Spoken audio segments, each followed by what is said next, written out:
This band? I like this band. I wrote it down so I don't forget who they are. Oh, I remember. Fucking Slap! We're back with one of the hardest in the scene, one of the meanest in the scene, a true icon. She's got a frozen soul, dare I say it? A frozen soul. She's out there smashing, crashing, Hulk bashing, bringing the pain, bringing the thunder, bringing the death metal, bringing the physical pain if you go to a tattoo shop. I hear she likes extra pain. Don't you filter out all you weaklings out there. Without further, we got Sam here from Frozen Soul. Cool. What am I talking about? I don't know. I'm a lunatic. Heavy metal tattoo. Sam, how we doing today? Doing great. How are you doing?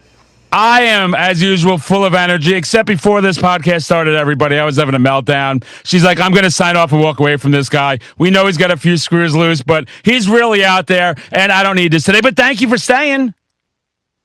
Of course. We are up here, speaking of frozen souls.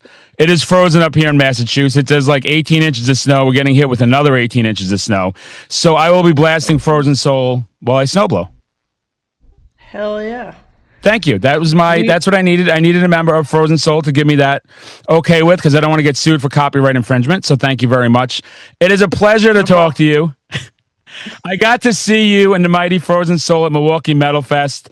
Guys, I walk into Milwaukee and she's on stage and she's got this death glare. I'm like, I'm gonna turn around. They're all up there like these Vikings ready to pounce on you, and I'm metal horror madman. So I start screaming Slayers. They were nice enough to play Slayer. So thank you to you and the band, because it all worked perfectly.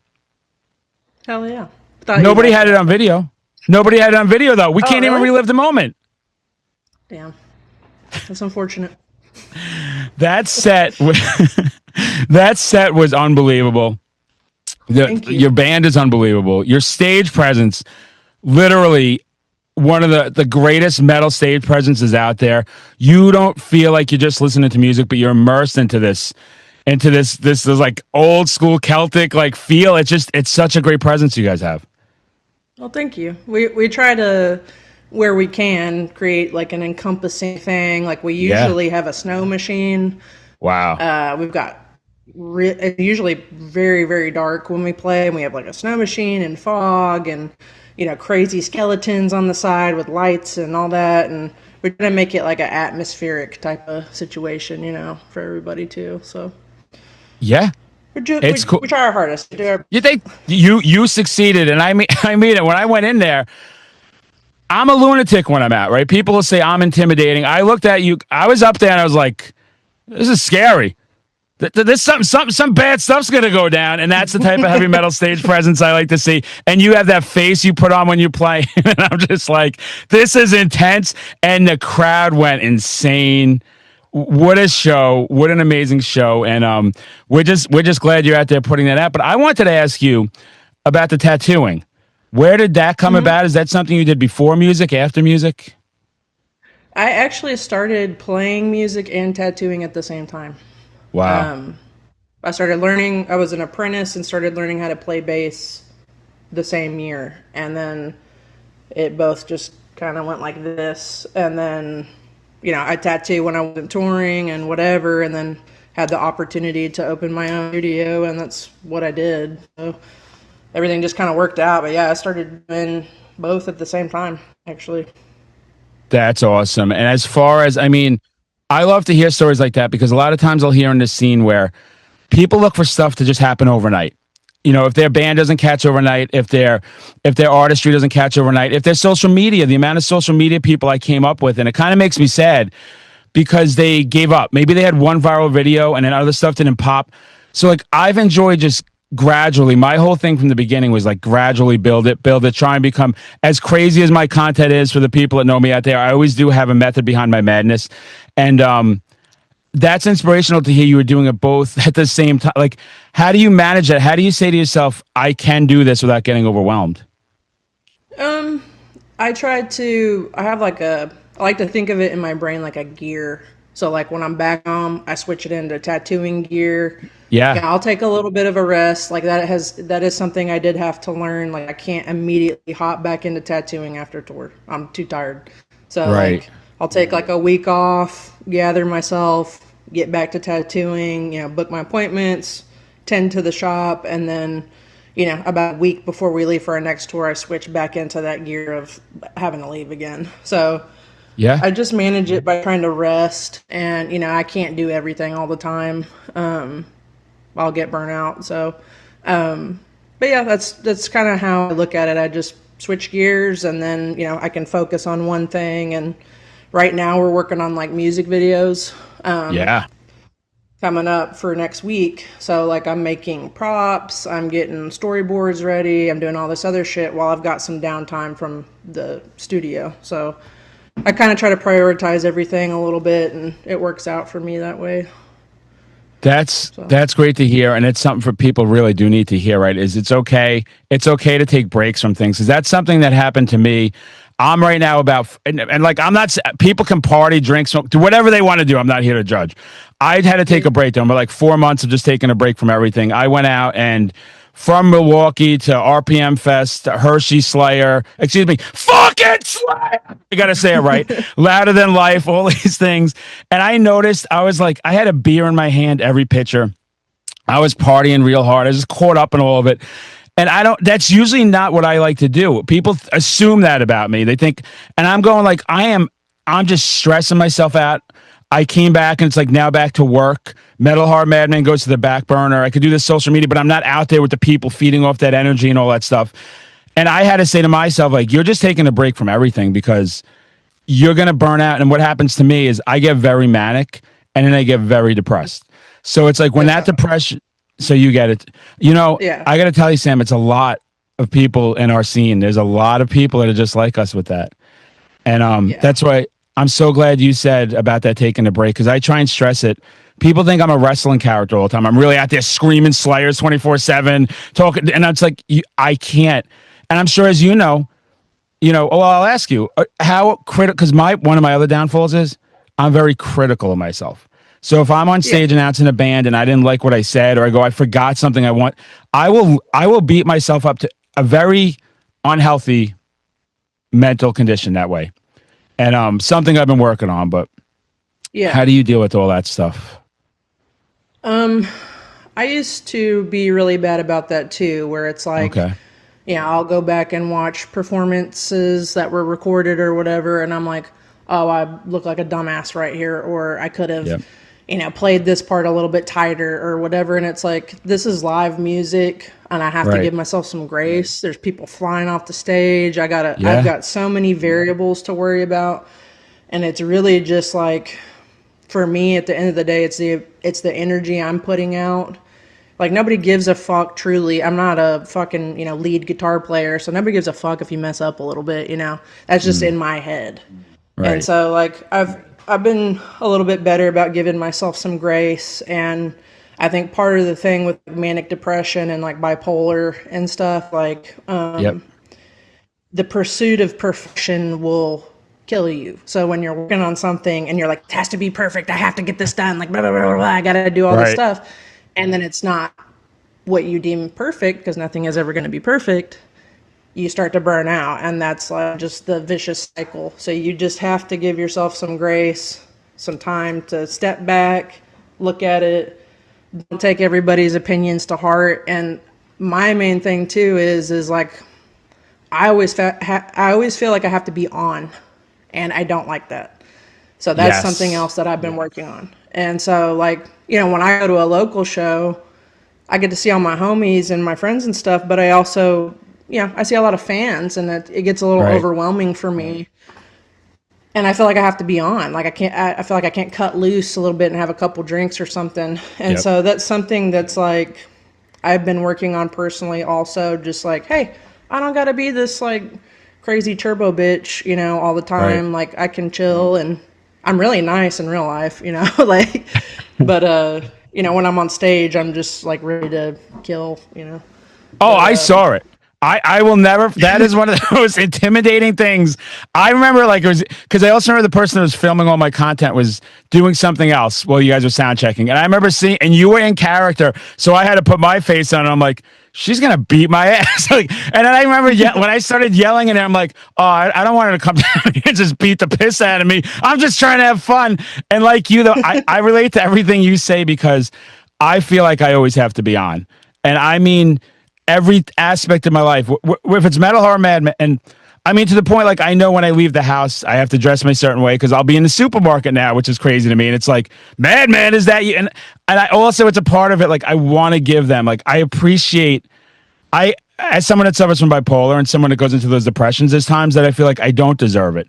I don't deserve all those people wanting pictures or wanting me to scream my Slayers or do all the stuff I do. And it's like, I had a really bad meltdown coming back from, it was a week of Louder Than Life. It was a week of Hershey. I mean, it's Slayer and Slayer, so that's my wheelhouse, right? That's their weight, and I'm putting on my show, and I am screaming, and I got security getting mad at me at some places, and I'm like in their face, and I am just, but like at the same time, when you get done with that, even at the nighttime, I'm going, man, like, was I out of control? Was I too much? Did I do this? Did I do that? Or I'll have someone taking a video and I'll get crazy and I'll start saying some really crazy shit because I'm so manic and I'm so in that madman moment. And then it's like, I'll critique that. But like you were saying, it's about that. You come down from it. It's okay. I just had a show. Sorry, everything has to be about me, Sam. I'm so sorry. I just love talking about myself sometimes. You're fine. I'm just trying to relate to it because I just had a show, a local show with this band, All Sinners, Purchase Street Records. It's a metal hardcore shop in Massachusetts. And they wanted me to MC some and do all this stuff. And it was the first time. Usually I'm just out there. I'm out there with everybody. People are screaming the Slayers. And this was the day I wasn't feeling good at all. I just had something going on. I didn't feel right. Mental state wasn't great. So I kind of I laid low for the first time ever. And then when it was time to get on stage, I got on. I was like a fireball. I was bang, bang, bang, bang, bang. And then I kind of got off and just stayed in that character. But I just went back to my safe place. Like, instead of stopping with everybody and like doing the madman thing and I just was like, and I was like, that's okay. Right? It's okay for us to go, I got to worry about me right now, because if I pushed it, and I was also, again, not saying like I wasn't craving having a drink, but it was a venue, everybody was drinking. All my drinks were comped. I didn't have one drink. I was just like, I don't feel like being that version of me today. I'm enjoying right now this clarity of my mind. Again, I'm not judging people. This isn't forever. This is a break I know I'm taking. I needed. And it's just something that kind of caught up to me again by being out in the scene. And from what you were saying, really just hit my head of always being on. And people can take that the wrong way. Like, it's not something where we're full of ourselves. It's something where we're saying we want to perform for you, and we feel if we're not at 1,000%, we're letting them down, we're letting ourselves down, So that's been a work in progress to me too.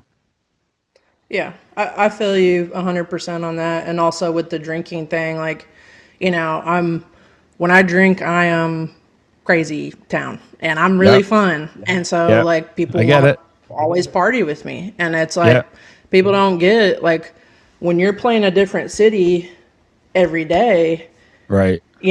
That's that person, whoever you're visiting, that's their Friday, that's their party time. I know. And so they're going 110%. So it's like, I can't keep up with that. I'll be an alcoholic. So like, I gotta pump the brakes. I'll party like a couple times a tour. That's my rule now. And that's okay. And like, all of my friends have understood that, and it's been really nice, because it's like, you want to get fucked up, dude? I'm like, yeah, I do, but I don't want to feel like dog shit for a whole day and go to sound check with, my ears bleeding and stuff. And, feeling like crap. So I reserve it for certain times of the tour and when I'm seeing like really close friends and stuff, and that's okay. Like, I don't let people peer pressure me into doing whatever anymore, because it's just not worth it to me in the end. So I feel you. I'm so glad you share with that. And that's one of the things that really got me too, was like, I was doing, we have a Massachusetts RPM Fest, it's called, and it's 3 days and you campground, and they were like, hey, do you want to MC this? So like, I love to perform. People don't know, my anxiety before the event is psychotic. It's not normal. Right. So you could relate to that. It's so crazy. And then I get up there and I'm in character, and I'm like in character all day. And I'm like, I'm feeding off that energy. I'm an empath. I'm just feeding it off. I'm like, dude, I'm screaming. I'm on stage doing jokes. I'm having the time of my life. And then it starts to get to nighttime, and lesson learned for next time is I got caught up. Everybody wants to party now. Like you're saying, like now everybody wants to party. Now I've been out all day, performing all day, right? I'm performing since the second I got there at like 11 in the morning. The second I get out of my car, I'm doing my shtick. So I'm destroyed already. I'm physically, I haven't drank enough water. All of a sudden, and all of a sudden I'm caught up. And I remember saying, like, I remember this like it was yesterday. I'm like, hanging out with this. It was a close group, which was good because, like you said, that's very important when you're out because you need those people to watch over us. So what if we do go too far, which I did? And I was like, I can't have whiskey. I can't have whiskey. Next thing you know, there's a bottle of whiskey in my, and I'm just like, I'm pounding, I'm pounding. So I'm screaming the Slayers. I wake up in the morning in my tent. I hear some nice loyal followers, and they're like, Madman, we put some water, like, and I'm like, oh, okay. And like, are you okay, Madman? And I'm like, yeah, like I have no idea what anyone's talking about. I don't know that I'm like blacked out, 2:30 in the morning, Yeah. screaming Slayers, looking to fight everybody in my path. They're like, dude, they were like, somebody was like messaging the promoter, and they're like, this guy's out there screaming Slayers. And the promoters, I mean, they loved me. So they were like, oh, well, like it's the mad. No one knows what's going on. And I am just like, out of it. And it's like a legendary thing. It was and I got on stage because you're so hungover, and I got on stage and it was like, whoever tried to get in trouble, I'm gonna be quiet, and I'm screaming fucking Slayers like louder, and I'm just manic. And that's all fun and games, but the fun and games is not that when I packed up in a couple of days and I'm driving home and I'm just going, what did I say? What did I do? How did I embarrass myself? I don't want people seeing this side of me. This is not for the madman. I don't want young kids seeing that either. Like that wasn't cool. I don't think that was cool. It's always funny after. Like it's the funniest thing after. But like in it, I'm sure it wasn't funny, and then people are looking up to you, and I'm just like, I'm an emotional wreck.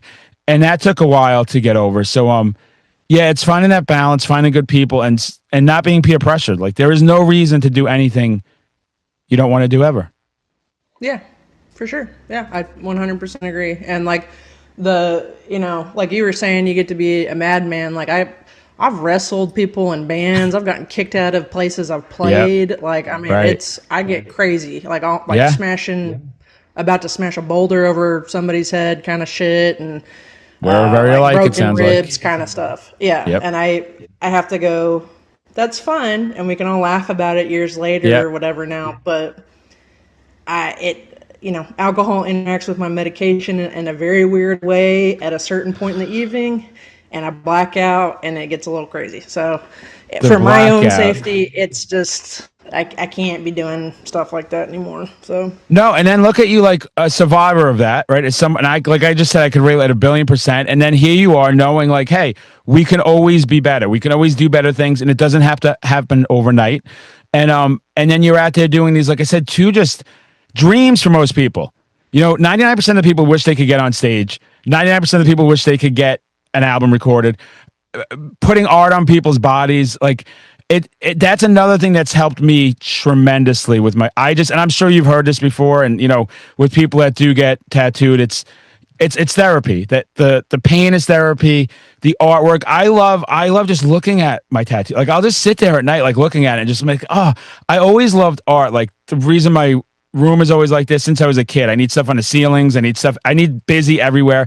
I love pop art. I love to look at imagery. And when I go in there, it's like I just love watching that creation happen. The things that you can do as an artist, it's just mind-boggling to have accomplished all that with these other struggles. With these other struggles, that's the thing that just shows people like you don't have to quit. You don't have to, we make mistakes. We embarrass ourselves. Things happen. The worst thing that's going to happen to us hasn't happened yet, right? We're all going to go. Like, there's nothing we can do to stop that. Yeah. We're all going to go one day.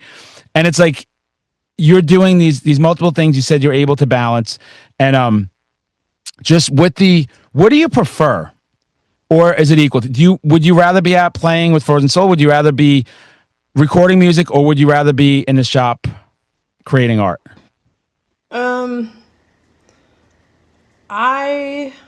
gonna be honest with you. I hate going to go record music. It really? Okay. I got on this last record, I was actually so stressed out. I got shingles. Wow. There's a lot of pressure that goes into it because you have like the labels, like you have 5 weeks to get this done. Period. Yep.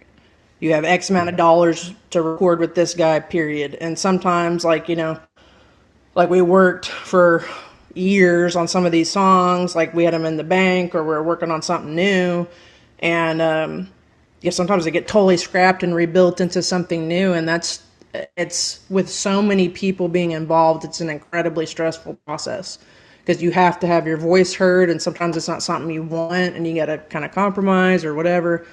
So I don't prefer recording. It is incredibly stressful Okay. for all of us. Yep. It's fun to do, to see the end product. Like our new record is amazing. This is the proudest I've ever been of one of our Yes. records. So it's incredibly fucking heavy. We got some crazy features on there. And the bass, my bass tone is like, it's perfect. Like I couldn't have Sick. asked for a better tone on this record. And you can actually hear it now. So, but tattooing, it has a different side to it. When I'm at the shop, it's more of a I'm home and I'm relaxing kind of Right. thing. And I get to Yep. see my friends that come in and get tattooed and catch up and visit. And so, you know, I look at tattooing like it's mostly a relaxing thing. As weird as that sounds, it's kind of therapeutic to just kind of zone out and Yep. do your tattoos and stuff. I love touring, otherwise I wouldn't keep doing it. Right. But this last tour was brutal with cattle decap and aborted. We all got the flu. I was sick for two Oh, weeks. I was sick going into Christmas. yeah. When you're sick on tour on the road, you can't do No. anything. Like you just got to be Right. sick in your bunk, in your shitty ass little bunk.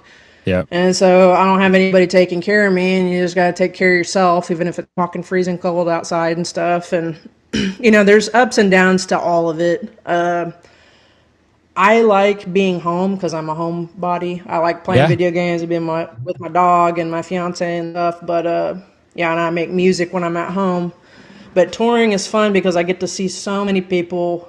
There's nothing like the rush of performing, of people screaming, Yeah. whatever. It's just I can't get enough of it.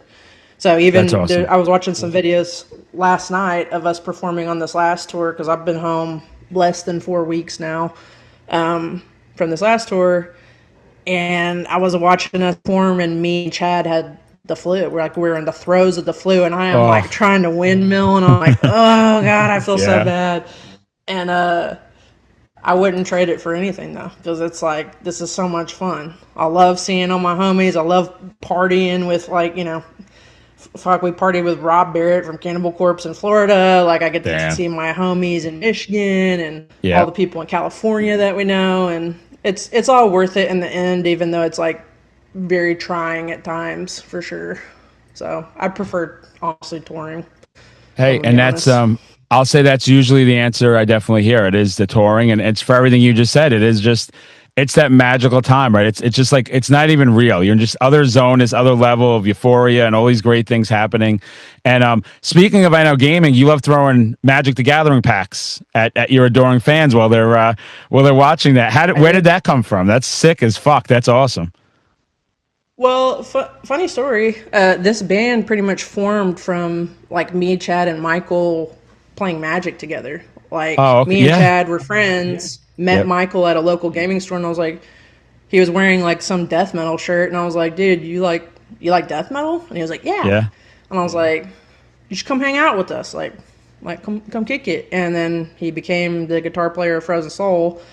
And so Magic has like a special place in our hearts, me, Michael, and Chad. But there was a viral video that happened when we had our Wrecking Ball festival one year, and these people just started playing Magic in the pit. That's And so awesome. like it was crazy, and they respected them. They weren't like fucking beating them up and shit, but people just were like, going nuts about it. And so now I'll get packs thrown to me on stage. I get Yep. like play mats and special cards. Like I have all these hand painted cards that a fan and a friend made me on Sick. my favorite card, which is called Death Mark. It's like a bloody snowflake, and Nice. yeah, it's fucking sick. But he painted like 5 different variants on the back of the card. So we just get tons of stuff now for Magic, and I'm like, that's sick. Like Yeah. hell yeah. So It's one of the it perks, worked and out. it worked out, right? And it's something you love, and it's cool, and it's like I love. I love collecting stuff too. All this horror collectible crap. Since I was 17, I'm an addict to collect. I gotta catch them all, Pokemon, but now I can't afford the freaking Pokemon at triple the price. I just love looking for those chase cards. And see, she knows. She's got everything over here. And it's like, I just don't know where I'd be without all this stuff. And I just love that thrill of pulling like a chase card. Like I genuinely get excited like a child. And what I'll do is I'll buy, like, I'm always like, buy it, save the boxes, don't open them. They guarantee go. And then I'm just like ripping and ripping. Yeah, no, I'm the same way. I am a gambler at heart, and Yep. part of the joy of opening the packs is like, oh, I may get a $400 card out of here. I may get something really fucking sick or rare or Yeah. whatever. And I don't know. That's just always like a little bit of a dopamine hit, you know, every Yes. time I open shit like that. So I Yeah. get it. I was every time like even when I was on the Madman tour out there acting like a moron, I was buying Pokemon anywhere I went. And I bought a box of Shrouded Fables Pokemon and I got the Shadowhounds card. I was like, you would have thought I just hit a $20 million scratch ticket. I was like, this is the best card in the set. I'm like freaking. And then my thing is like when I'm traveling though, I'm so paranoid. I've got to keep this card safe. I've got to keep this card safe. Like something's going to happen to yeah. it. And I have this manic thing where I'll be like checking on, like I'm always checking like for my phone. I'm like, do I have my phone? Did I lose my phone? Where's my phone? And I'm doing with that with the Pokemon. And I'm the same way with vinyl also. Like I'm such a geek for original pressing vinyl. And I just love like when you open something and there was something about like, I have a Samson album in 1983 and it was like inside like against tape trading. Like it was the funniest thing to see like in the sleeve about how like tape trading is killing the industry and like you know here we are now with everything that's happened with digital and all that stuff. Funny. Yeah, it was the coolest thing. But yeah, I always loved how I'll watch you guys, you know, ripping packs of stuff and just like that genuine love for collecting, which I share completely. Oh yeah, I love it. I even have a special little binder that's like super tiny for like Yep. special cards I pull on tour to keep them safe because it's like Yep. so chaotic thing. You know, safe, So clean, sick. and not beat up and shit. So yeah. That is awesome. And do you do now when you're like touring, do you look for little shops when you're around? Do you like look for where if you have time?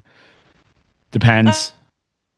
Sometimes I'll go and like I went to Card Kingdom when we were on tour with Kill Switch and Fit for a King because Tuck and Kirby are huge Magic players, and that place was really cool. I don't really.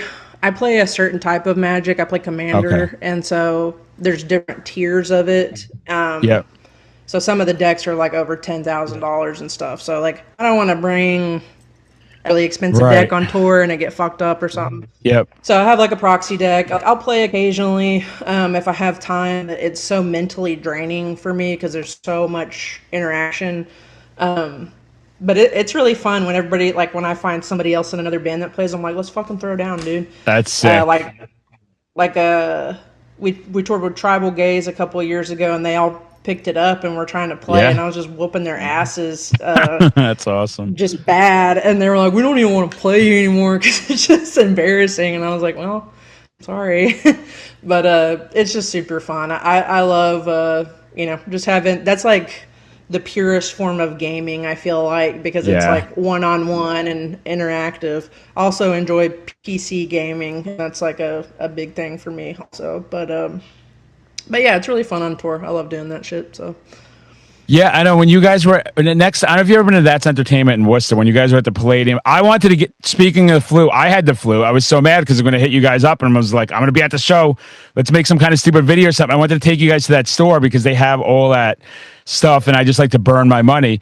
But like you said, it's been a year of just everybody sick. I just also just had this like I just like cut, and I just like as I was just while I should have been in the hospital. I had like an infection going down my arm and towards my heart, and I had to go like to the urgent care to get this thing fit. Yeah, and I'm like at the thing, and like I knew something was wrong when I was on stage because like actually I knew something was wrong when I went into the record store and I did my fucking Slayers at the top of my lungs, and I lost my breath, which I never do. I was like, that's weird, and I was like, oh, maybe I'm just rusty, you know what I mean? Like I haven't been out in a little bit. And then on stage, and I didn't even notice I had it till like that night at the hotel, and I'm like, oh, I should have been in urgent care that day. But it's like it's this world of chaos. I just feel like we're in this world right now of just chaos and misery and disarray and anger. And it's why when I talk to you and like, and it's like we turn into kids talking about our collections. And it's like if more people could just find that, if they could find stuff they love, find stuff to connect with other people, like instead of starting, say, with politics or like, theories on just like find those common grounds. And I always found that great for the most part, at metal venues and even WWE wrestling. Like I'll go there and watch people from all different walks of life, and everybody's just fixated on the show. And which reminds me, everybody like busts my chops because I saw Rhea Ripley, my favorite wrestler, when I was at Silver Scream, and she turned around. I'm like, "You're my favorite wrestler." I turned into a child when I see people, and she gave me the look, and I started like tweaking at her, like, "You're such a loser sometimes." But I just love meeting people I look up to like that. Like I love to have fun, and that's all I'm ever trying to show people. Like of all the hard stuff I do, and I feel like I'm talking to someone that relates 1,000,000%. All that imagery of the hard and the heavy, and then it's like if we could just be ourselves and just connect with these other things, with hobbies we have, and leave a lot of that other toxic stuff in the background. And because like that's my worst thing. I hate when it gets into the scene. I don't know if you ever encounter anything that where like maybe someone doesn't have the same things you're into or something like that, and they want to start talking about stuff like I just don't want to talk. And I'm getting better now. I'll say like the older I get to is just being like, hey, I'm not going to talk about that. I'd rather I just like ignore that topic because I can't change the world, you can't change the world, and we're just going to end up in an argument. I don't know if you ever encounter stuff maybe with other bands or promoters or managers where you just like people just aren't great, Oh yeah. Yeah, there's a lot of huge shitheads, and I was just talking about this last night. A lot of huge shitheads in this industry, and that can be from a door guy to security that's questionable to whatever, somebody on a power trip or ego trip or whatever. And you just got to kind of fucking ignore those people. And sometimes those people get their asses beat for being dumbasses, but I just go about my day. I can't change people's minds most of the time. And I can't listen to everybody. If I listened to everybody's opinion on everything, I'd go berserk. So I know what I believe in, and and I stand by that, and I try not to get caught up in politics too much. Same. But if somebody's being a piece of shit, at a venue, we usually step up and say something about it, and it gets dealt with pretty quickly, and I'll probably just leave it at that. So for legal reasons. Legal reasons, we gotta leave it there. Yeah. It's true. It's one of the disappointing things for me is the amount of people that suck, the amount of dickheads that are out there, the amount of a lot of guys, and I'll all the time, like guys that'll try and manipulate younger girls and all that bullshit or intimidate people. And I don't have time for any of that garbage. I don't like fucking people trying to hurt people. I had one where one time they were starting like a second pit for no reason, where there's a lot of the older people, they just wanted to be away from it. And this kid's like swinging, he's aiming for women, he's aiming for older guys. And like I was like over there, and all of a sudden I felt like, and I was like, fuck this. And then all I remember is dragging this motherfucker by his hair. The pit broke up after, and I'm just like, cut this shit. Like, go do that shit in the front. Like, there's a place for that. There's a place to do all this kind of stuff. And you're intentionally trying to hurt people. Like, here I am going, I don't like to talk about things. You made it so comfortable. But where I'm just, no, you're fine. I agree.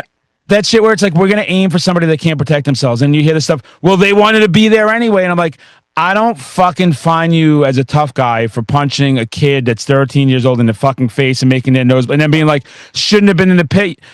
Grow the fuck up. And half of them, like, I was at a Biohazard one in Worcester at the Palladium, and these old heads were fucking drunker, and they're just like, everything that's not supposed to be, the hardcore scene's more right, like straight edge all the time. These are just these old heads just fucking drinking, and they're just fighting, and security was not coming fast at all, and it was just like a shitty scene. And all this stuff's going on, and like I was proud of Evan. He comes up, the lead singer, and he's like, "Oh, we're tough guys. We're tough guys. Drunk fist fighting. These kids are here. They spent $50 on a ticket.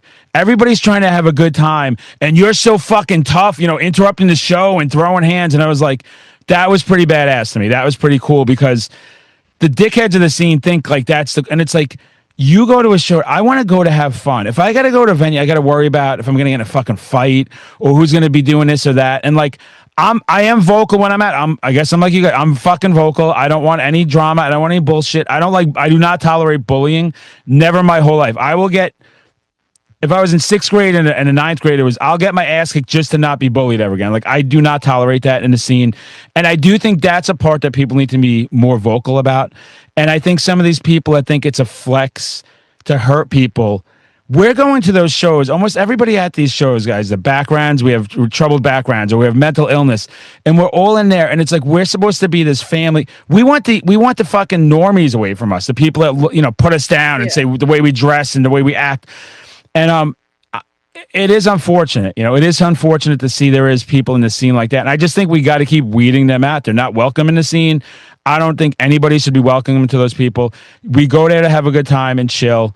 And if you're gonna be racist, if you're gonna be homophobic, if you're gonna be fucking assaulting people, I don't want that. You immediately, the second I even sense that, I'm sure it seems like we're so similar. Where you're just like, I'm not gonna be around that person. And then, like I said, the thing that really sucks is I had an incident where it was somebody I looked up to, an artist, a music artist, and I was like such a fucking fan since I was 17. And I always mentioned 17. That's when I got like into all the death metal and black metal. And they just let me down in so many ways. And it was like, what can I do? But like, I'll still love the music. I know, Sam, it's like, it was all a bad thing because it was a show too. Like I was in full manic character. I fell down. I slipped like on someone's beat. It was like one of those nights where like every single thing that could go wrong. But this guy let me down so bad. And talk about drinking. I remember I got home at like midnight. Should have just went to bed. That would have been the smart thing to do. Should have went to bed. Nope. Grabbed fucking whiskey bottle, grabbed a 6-pack of beer, woke up with the hangover of the century. And that's when I started I've been piecing myself together with that stuff going. That didn't solve that problem. I don't need to associate with that person anymore. Unfortunately, that's somebody I don't want in my life. I'll always appreciate the music.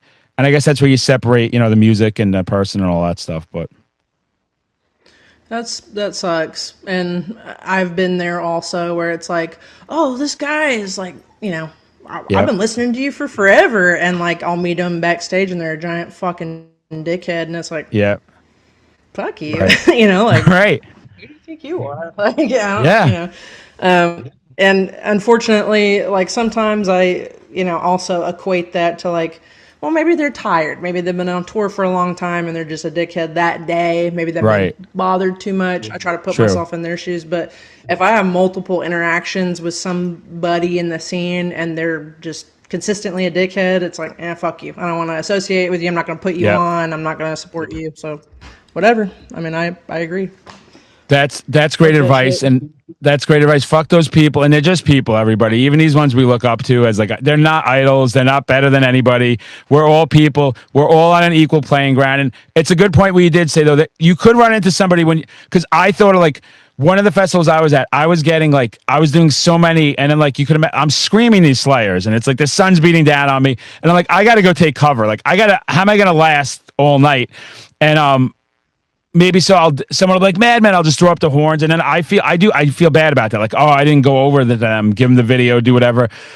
But it's like, that's just, you caught me at a point where I'm exhausted. I need to kind of get away from everything right now. I need to recalibrate because if I burn out, it's not good. And then what I try and do is just look at the stuff that inspires me. During all those things, when I feel like I'm going to burn out or I feel like things are getting too serious, I will play my favorite bands. So I'll put on my music where and people always assume I'm going to play the heaviest, hardest shit there is. That's my favorite Slayer song, and it's Blood Red. More of something that's got a groove that I could almost dance to. I could feel that kind of groove in there. But what I wanted to ask you as far as non-metal bands, when I need a non-metal band, and a lot of times when I'm going to a show, if I have to perform, I don't listen to metal and people think I'm being crazy. I listen to Duran Duran. I want to be shaking my ass to Hungry Like the Wolf, Rio, and this. I am vibing with it. I feel it's nothing but fun. It is just so much fun and energy and 80s and neon colors. And that inspires me so much to just go out there and be myself. And I'll twerk in a video and people are like, how could you? You're 48 years old. And that's how I can do it because I want to have fun and they help me have fun.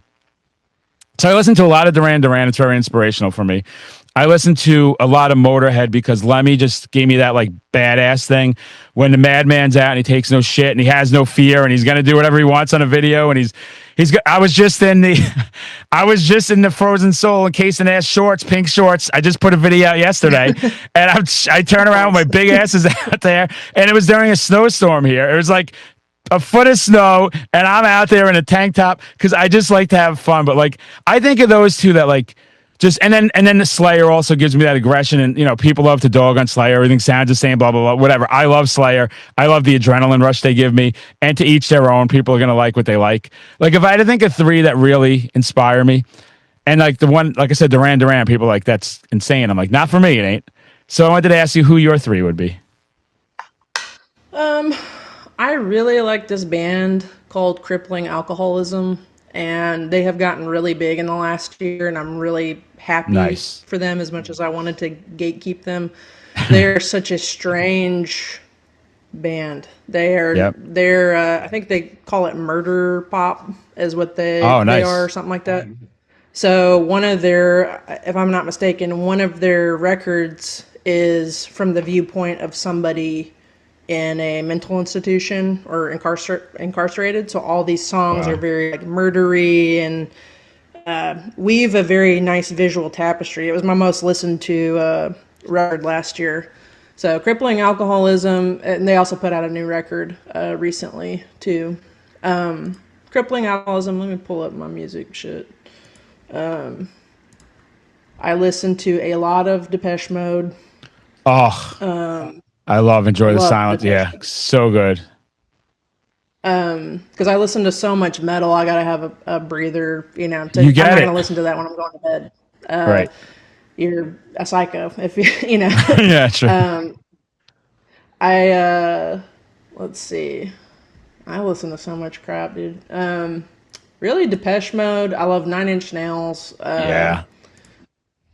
Do enjoy what's it called? I guess just like electronic type music, Yep. dark wave kind of stuff that's just kind of creepy and chill. But yeah, I'd say Depeche Mode. I listen to a lot of Typo Negative. I Same. love Black Sabbath. That's always like a good bass line kind of band. It's like Yep. I don't want to listen to like super heavy stuff, and I don't want to listen to like go to sleep music. So it's kind of like still Yeah. gets me nostalgic and pumped up for the day. But yeah, I'd say probably those three: Depeche Mode, Crippling Alcoholism, and Nine Inch Nails is probably like my three alternative bands that I listen Alternative. to in between metal. And as I was saying it to you, I'm like talking slam. I like as you can tell sometimes I start talking and then I lose track of my own thoughts. But so when I was talking non-metal for myself, Duran Duran all the time. I mean, it's just and then I love dance music a lot. I love like Gaga, Britney Spears. Like people think like they wouldn't expect Oh me to yeah. like that too, right? But I love because I could shake, I could move. I never liked to like when I was younger. I was like, oh, like what a loser to dance and everything. And as the Madman's helped me just like get out there, and I'm like. I love it all. I love being myself. I love just expressing things. And I love all those kind of Christina Aguilera I'll listen to. Everything 80s, Cyndi Lauper, Madonna, all the old school stuff. Even like Huey Lewis, everything fun and upbeat like that. Because at the end of the day, like when we were talking about the almost like two personalities when you suffer, with bipolar, with depression and manic, it's like when I'm in that manic fun, that's all I want to do. I want to be fun. I want to spread fun. I want to make people comfortable. I want to make everybody feel like they can have a good time around me. I'm never there to judge. And that's the type of music that does it. And getting to know you on here, like you clearly have that message. You are definitely somebody that, these people, these kids got to look up to, all the accomplishments you've done when you're saying you've had your own demons and struggles and things that you've gotten through. And I love to see stuff like that because like it breaks my heart when you meet the people that can't overcome the struggles and have family members like that and people that have just succumbed to that darkness and let it eat them up, and that just defines who they are. So it is awesome to just see you be a real person. It was great seeing you in Milwaukee. If you wouldn't mind just plug everywhere you are, where the tattoo shop is, upcoming Frozen Soul, all that fun stuff, please. Okay, yeah, no problem.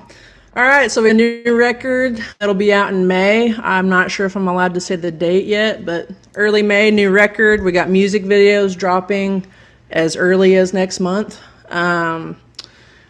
We have, we have a big year lined up. I'll just say that.